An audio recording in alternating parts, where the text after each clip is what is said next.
4 లక్షల రూపాయల జిఎస్టీ వస్తుంది. ఎట్టొస్తుంది? కన్స్ట్రక్షన్లో వస్తుంది. Per megawatt you will get 14 lakhs GST గవర్నమెంట్కి. దాంట్లో 50% వేసుకున్నా స్టేట్కి వస్తుంది. ఆ డబ్బులన్నీ పోయినాయి. ఎంత పోయింది? 1260 కోట్ల రూపాయలు రావాల్సిన జిఎస్టీ మనకి వెళ్ళిపోయింది. దేనివల్ల వెళ్ళిపోయింది? నువ్వు 9000 మెగావాట్స్ రాజస్థాన్లో కొన్నావు, అదే ఆంధ్ర రాష్ట్రంలో పెట్టుంటే మనకి 1260 crores క్యాష్ మిగిలేది. ఏదో ఒక ప్రాజెక్ట్లో మనం డబ్బులు పెట్టుకోండొచ్చు. సరే, అది కూడా పోయా సంక్రాంతికి.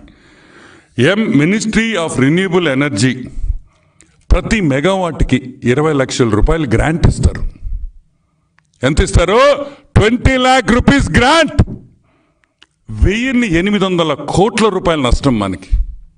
అంటే ఈ రెండు కలిపితే ఆల్మోస్ట్ 3000 crores రూపీస్ ఈ ఒక్క డీల్లోనే మనకి రావాల్సిన ట్యాక్సెస్ ద్వారా, మనకి రావాల్సిన గ్రాంట్ ద్వారా, మనకి వచ్చే ఇన్ఫ్రాస్ట్రక్చర్, ఈ 9000 కోట్లు 9000 మెగావాట్లు ఆంధ్రాలో కొట్టుంటే దాని ఇన్ఫ్రాస్ట్రక్చర్ వస్తుంది.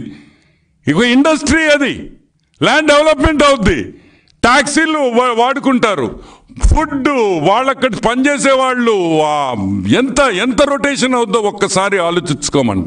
ఇవన్నీ కాదని, ఇవన్నీ వద్దని, నీకు లంచమే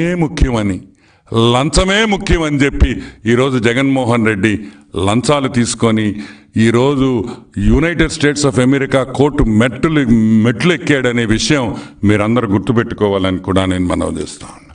ఇప్పటికన్నా సాక్షి పేపర్కి భారతక్కగా చెప్తున్నా, అక్క బాధపడబాకక్క, ఇక్కడైతే రోజు చూడొచ్చు, అమెరికా జైల్లో వేస్తే రోజు చూడలేం.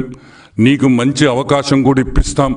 మేము అంకుల్ ట్రంప్తో మాట్లాడి మీకు స్పెషల్ పర్మిషన్ ఇచ్చి మీరు రోజు కలిసేదానికి అక్కడుండే ఎన్ఆర్ఐలు అందరి తరపున కూడా మేము